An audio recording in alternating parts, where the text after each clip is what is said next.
গভীর নিম্নচাপটি ক্রমেই দুর্বল হয়ে এটি ধীরে ধীরে উত্তর থেকে উত্তর পূর্ব দিকে এগুচ্ছে। এ বিষয়ে জানাতে দিনাজপুর থেকে যুক্ত আছেন সহকর্মী সুলতান মাহমুদ।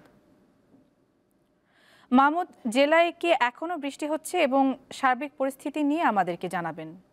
ওয়ালটন বিএলডিসি ফ্যান, খরচ বাঁচে 65% পর্যন্ত। ওয়ালটন বিএলডিসি ফ্যান ছড়ায় স্বস্তির সবুজ হাওয়া।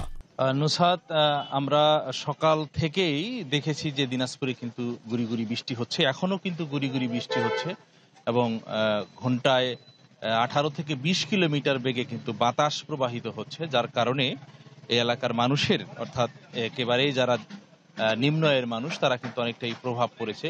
বিশেষ করে আমরা দেখেছি যে রাস্তায় অটো রিকশা, ভ্যান চালক, যারা দিনমজুর শ্রেণীর লোকেরা অনেকটা কিন্তু তারা ভোগান্তির মধ্যে রয়েছে। তারা বলছে যে যেহেতু রাস্তায় আমি একটু দেখাতে চাচ্ছি যে রাস্তায় কিন্তু এখন এই যে পানি জমে আছে, যার কিছু কিছু নিচু এলাকাগুলোতে পানি জমে আছে, রাস্তায় কাদায় পরিপূর্ণ অবস্থায় রয়েছে। কিছু কিছু রাস্তায় কিছু কিছু রাস্তা ভেঙে যাওয়ার কারণে অনেকে কিন্তু এই যে অটো রিক্সাগুলা সেই পানি থাকার কারণে সেগুলোতে পড়ে গিয়ে অনেক যানবাহন কিন্তু বিকল হয়েও গিয়েছে আমরা দেখেছি।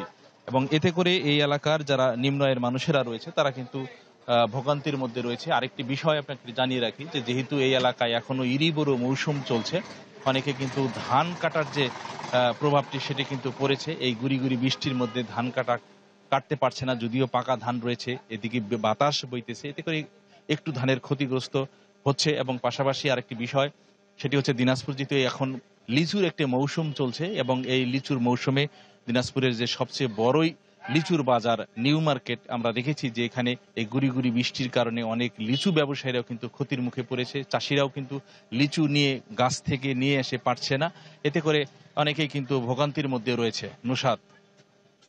মাহমুদ, আপনাকে ধন্যবাদ।